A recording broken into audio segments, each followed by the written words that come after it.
Halo, selamat datang lagi ke Borobudur Marathon Radio.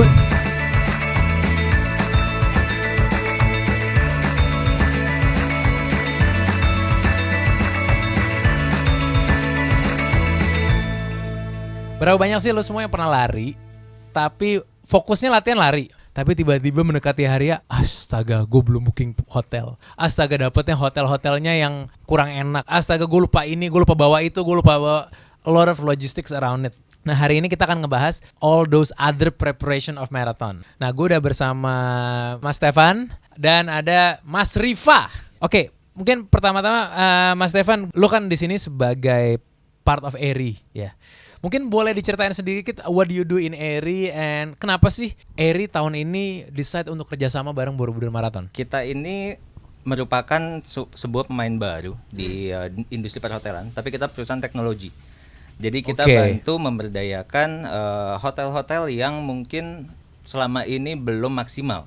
Bantu memberdayakan hotel yang belum maksimal. Betul. Oke. Jadi kita ada di Borobudur Marathon ini, kita masuk untuk mengingatkan kembali kepada para stakeholders kami, hey, banyak properti yang memang belum maksimal di daerah Borobudur dan sekitarnya. Karena kalau kita belajar dari tahun lalu, itu banyak pelari yang antara tidak mendapatkan akomodasi atau bahkan begitu dapat pun juga mereka dapat yang kualitasnya nggak jelas. Questionable ya, questionnya benar. Iya, iya, iya. Kita untuk mendukung program pariwisata Jawa Tengah dan tentunya program pariwisata Indonesia secara keseluruhan.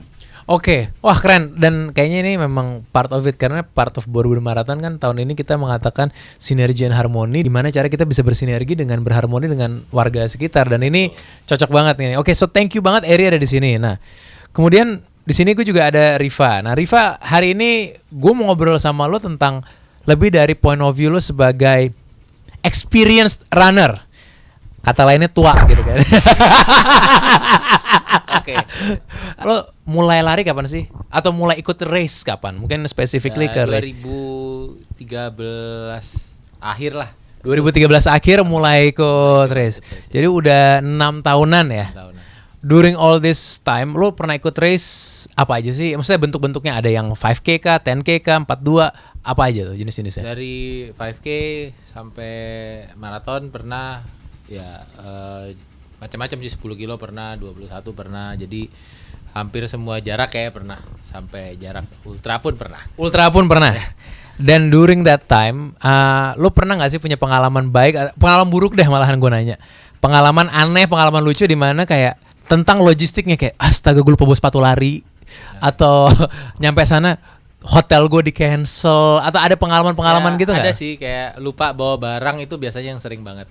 Lupa bawa barang. Lupa bawa barang, walaupun mungkin kita udah siapin di rumah segala macam, dan baru keinget pada saat biasanya 1 hari sebelum lomba. Gitu. Oke. 1 hari sebelum lomba. Terus kalau soal tadi bilang penginapan, pernah juga ya mungkin dapat penginapan, kayak waktu itu pernah ikut lomba lari trail di Lombok. Memang di sana kan juga waktu itu 2014 kalau nggak salah.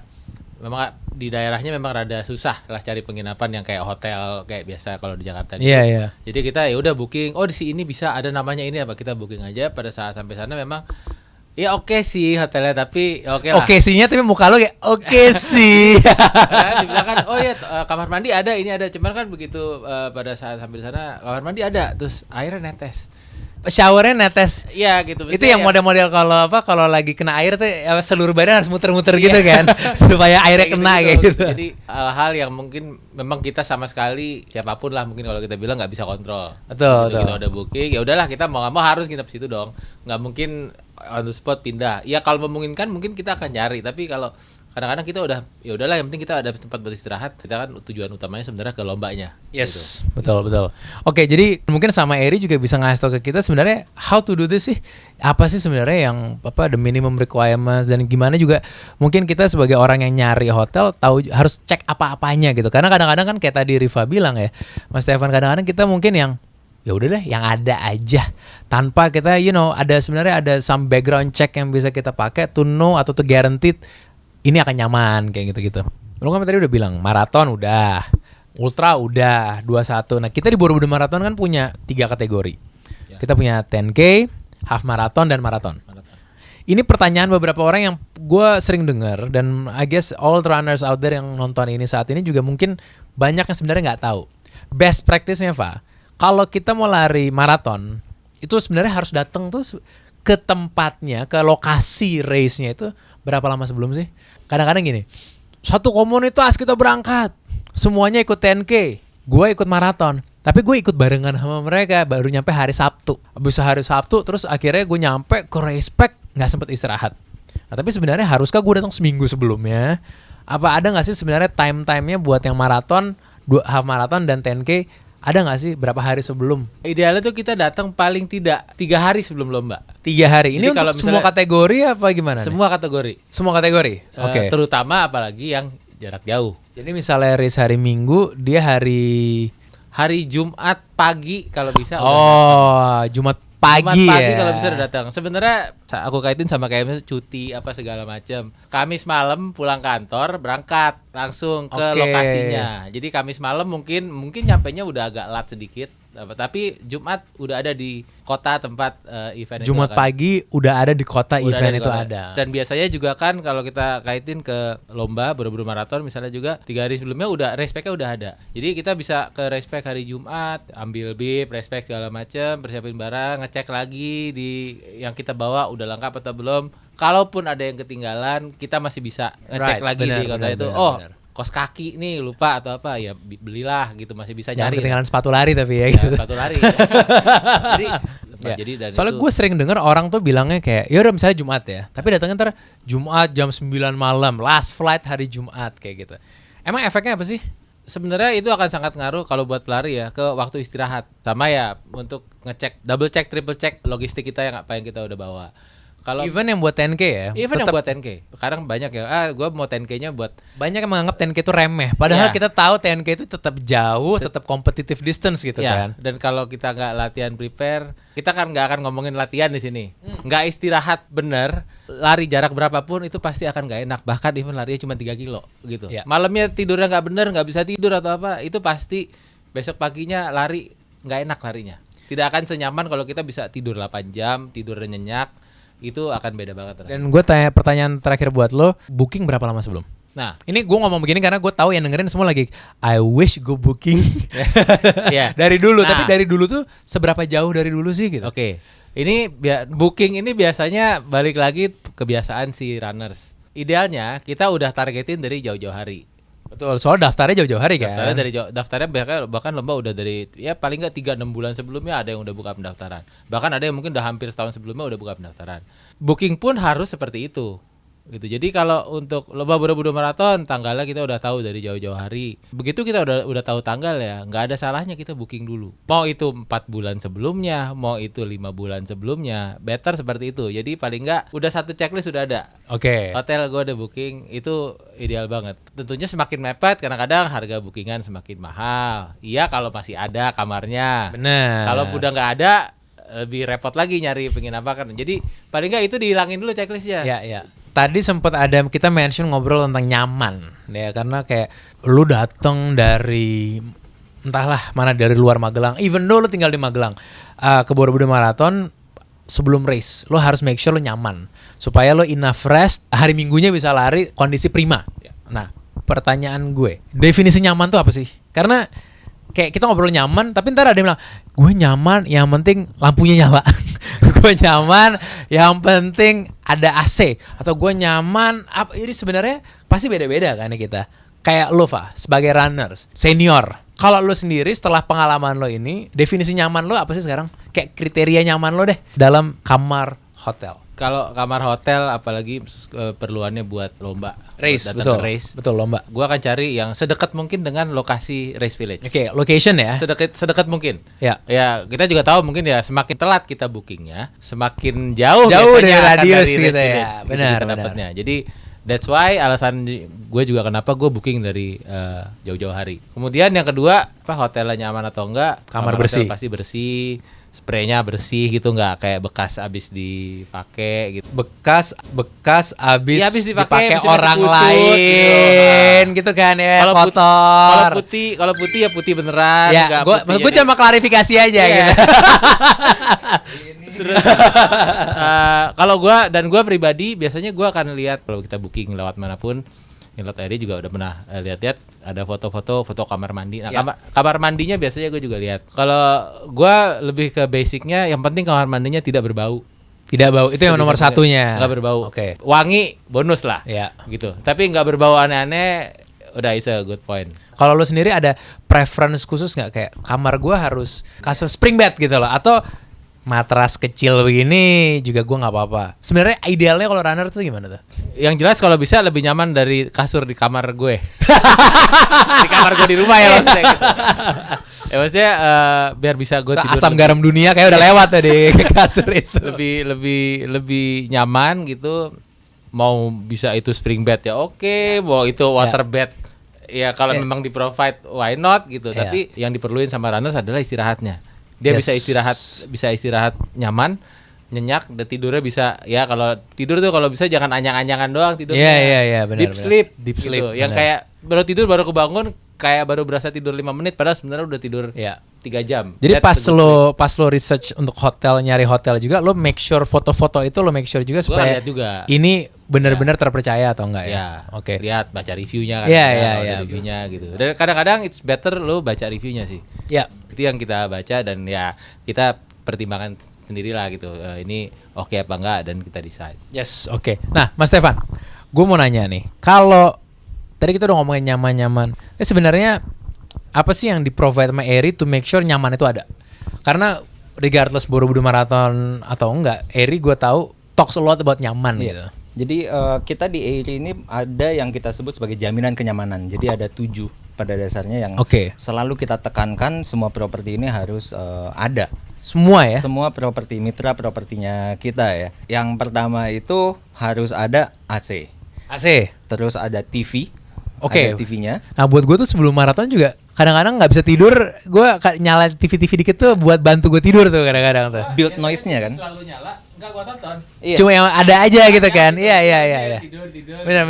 Lihat doang terus ya udah gitu. Benar. Dan noise-nya itu emang penting sih. Jadi noise dari TV apa semua itu ngebantu kita untuk tidur juga, untuk nyaman. Kenyamanan lain yang kita janjikan, yang kita sediakan adalah tempat tidurnya harus bersih. Ini gue nggak mention hotelnya apa ya, gue mau cerita sedikit nih, gue juga jadi cerita deh. Pernah ada salah satu acara lari, kita ngeliat ke hotelnya, pas ngeliat kamarnya spraynya seperti bola. Hotel itu nih, hotel di salah satu kawasan wisata di Indonesia. Pas gue liat, padahal tulisannya hotel gitu, bagus gitu dari luar.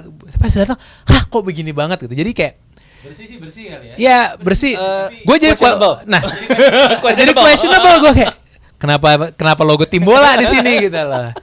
Itu emang permasalahan yang sering ditemuin juga sih. Jadi kalau kita lihat nih akomodasi, apalagi akomodasi budget di Indonesia, itu standar nggak ada. Kita di Airy ini kita bantu gitu loh. Kita masuk, kita membantu mengedukasikan para pemilik hotel bahwa hey, kamu harus punya standar yang mengikuti kenyamanan dari customer. Karena balik lagi tuh, ketika customer happy, mereka bakalan ngasih review yang bagus. Tapi ketika customer nggak happy, mereka juga akan memberikan review yang jelek juga. Dan orang itu tendensinya lebih ngebaca yang negatif daripada yang positif. Airy itu benar-benar standar nih. Airy yang lo lihat di satu tempat sama tempat lain, kenyamanannya tadi tuh standardized. Itu guaranteed tuh. Ya, pada dasarnya Airy ini kita punya tim yang nge-audit semua propertinya kita. On top of that, kita juga punya customer service yang 24 jam siap untuk menerima, wah ternyata ada yang check in jam let's say jam 11 malam, begitu masuk ke kamarnya ternyata ini dijanjiin kenyamanan, ada air minum tapi nggak ada gitu loh. Nah itu bisa langsung ngomong nanti dari CS-nya kita, itu akan menghubungi propertinya dan propertinya akan menyediakannya. Iya. Jadi kita memang menekankan kenyamanan ini gitu loh. Karena kadang-kadang harus terjamin. Yes, karena kadang-kadang challenge-nya kalau di beberapa daerah tertentu kan kualitas servisnya bisa berbeda-beda. Betul. Kota besar atau kota-kota wisata lah itu cenderung lebih baik, tapi daerah-daerah tertentunya apa di desa-desa mananya belum tentu sebagus itu. Dengan ini Airy yang menjaga itu sendiri ya. Ya, betul. Jadi kita masuk ke situ, preventingnya kita juga sebenarnya melakukan berbagai macam pelatihan kepada para housekeeping, front office dari hotel-hotel. Nice. Jadi tahun ini aja kita target 4.000 orang yang akan kita latih. Wow. Itu di oke, seluruh oke. Indonesia. Wow. Jadi kita punya target yang besar. Tahun depan semoga bisa lebih besar lagi gitu loh. Kita udah ngomongin review dan lain-lain. Tapi gue tahu kalau orang milih hotel Mas itu juga dengan pasti ngeliat harga nih.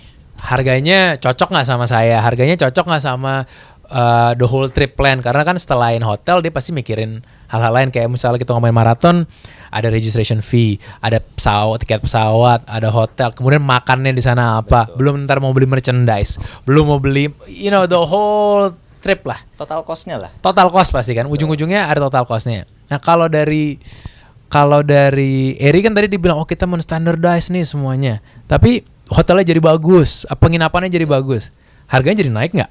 Ini kita ngomongin harga nih kan, kita ngomongin behavior dari traveler. Kita udah pernah melakukan survei. Jadi apa sih sebenarnya kriteria-kriteria yang dilihat oleh traveler? Jadi yang pertama itu adalah harga justru. Pertama harga. Oh, cocok, artinya gue nggak salah. Pertama harga, yang kedua lokasi. Jadi tadi masuk juga nih. Benar. Itu hal-hal yang paling utama. Yang berikutnya baru tadi aspek-aspek kenyamanan. Untuk harga sendiri dari sisi kita ngelihat market ini memang paling di Indonesia ini paling relevan itu ada di angka sekitar di bawah 300 untuk nginep per malam. 300 ribu rupiah. Rupiah. Kita nggak ngomongin $300 kan? Bukan. Yang relevan tuh di bawah 300 ribu rupiah rata-rata tuh. Rata-rata di Indonesia ini willingness to pay-nya untuk kamar itu ada di angka sekitar 300 rupiah ke bawah. I see. Jadi itu yang kita lihat, dan ketika nginep di Aerie itu dengan adanya jaminan kenyamanan tadi, itu kita pada dasarnya apa yang kalian lihat di website kami itu yang memang harganya kami gitu loh, dan itu tidak ngebuat harga kita jadi mahal banget dengan adanya jaminan-jaminan tadi. Karena tetap akan seputar di angka yang angka 300 ribuan itu artinya kayak gitu. Bahkan jauh lebih kurang. Jadi contoh kita ada properti-properti mitra kami yang memang harganya di sekitar 100 ribuan bahkan. Oke. Jadi ini semuanya tergantung dengan quality kenyamanan yang masih tetap ada, tapi lokasi ini yang base-nya paling penting. Oke, tapi at the same time pun Aerie juga menjaga agar harganya nggak nggak naik ke atas. Nggak naik. Jadi kita nggak mau bikin harga yang wah banget. Padahal misalkan lokasinya juga misalnya jauh dari mana-mana. Iya. Gitu segala. Jadi itu kita memang ngelihat kita membantu memberikan best value untuk customer, tapi juga at the same time juga untuk mitra kami. Karena kita punya tanggung jawabnya bukan cuma ke customer, tamu-tamu yang stay. Betul. Kita juga punya tanggung jawab kepada para pemilik properti tersebut. Jadi kita lihat balance-nya di mana, disitulah yang kita akan ngebantu set harga. Jadi kita callingnya smart pricing. Smart pricing, oke. Pernah berapa kali kita ikut race gitu ya, overspend di hotel yang kayak bagus sih, tapi kok mahal ya. Jadi akhirnya pada saat di situ juga rasanya nggak value of money-nya nggak sama kayak gitu. Karena kalau emang harganya sesuai dengan yang didapat, great gitu kan, tapi banyak banget gue personally ngelihat pada saat ikut race ataupun jalan-jalan liburan aja, begini doang. Compare dengan kalau value-nya tadi kayak value dari research ya, value-nya berapa, dapatnya wow, itu gue lebih malah bener-bener nih harga segini gue dapat everything dan dekat sama lokasi kayak gitu. Yang kita kejar dari Aerie sendiri itulah gimana kita bisa memberikan best stay experience. Jadi best stay experience ini maksudnya bukan cuman kamar yang wah atau apa gitu segala, tapi juga gimana nih ketika kita compare dengan biayanya, ketika kita compare dengan service yang kita dapat, ketika kita segampang kayak ketika datang ke sebuah properti itu disambutnya seperti apa, apakah ada keramahan atau tidak dari front office. Jadi kita ngelihatnya end to end journey-nya. Bahkan kalau kita mau go to the extreme part, kita ngelihatnya itu dengan melalui ketika orang ngelihat ke websitenya kita. Kita mau benar-benar menyediakan pengalaman yang sangat positif kepada para traveler ini. Jadi mereka bisa merasakan nyaman, mereka bisa feeling assured dari poin pertama mereka berinteraksi dengan Aerie. Gue setuju sih tadi best stay experience itu saya istilahnya penting sih menarik itu juga. Jadi it's not all about hotel murah, tapi lebih ke gue stay di sini, gue mau tujuannya mau apa? In this case kita ngomongin kita mau race. Kita mungkin tidak perlu menikmati banyak fasilitas kayak misalnya di hotel. Kita pilih hotel yang harganya hampir 500 sampai hampir sejuta. Ada nggak perlu ada fitnessnya gitu. Ada. Mau lari ngapain fitness lagi? Tapi but then kita iya benar.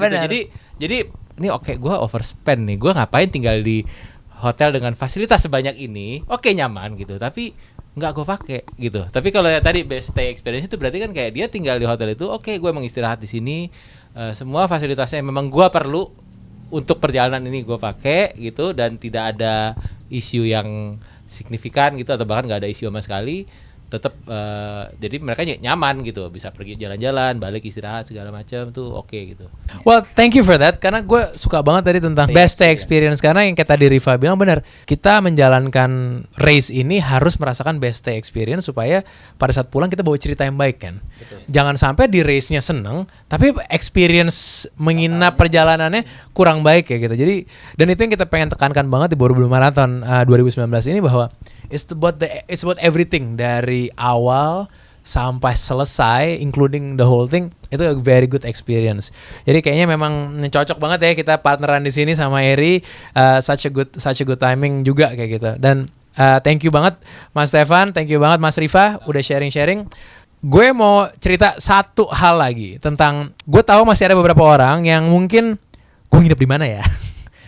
Kalau lo ngecek websitenya Eri atau lo buka appnya Eri saat ini di Magelang, tadi gue sama Riva udah sempet buka dan cek, masih ada penginapan. Tapi ini first come first serve, gue nggak tahu yang mana yang paling cepat. Sekarang lo buka masih ada apa enggak? Karena lo nontonnya telat, gue nggak tahu. But if you open it, cek Eri karena masih ada beberapa penginapan yang lo bisa cek lagi untuk as close as you can dekat ke Race Village kita. Kalau enggak pun please look around the website dan cari tahu banget tentang apa sih itu tadi kenyamanan itu. Jadi lu bisa pakai itu juga sebagai benchmark ya untuk ke tempat-tempat lain yang lain juga. Kenyamanannya itu. Yes, thank you banget Riva, thank you banget Stefan.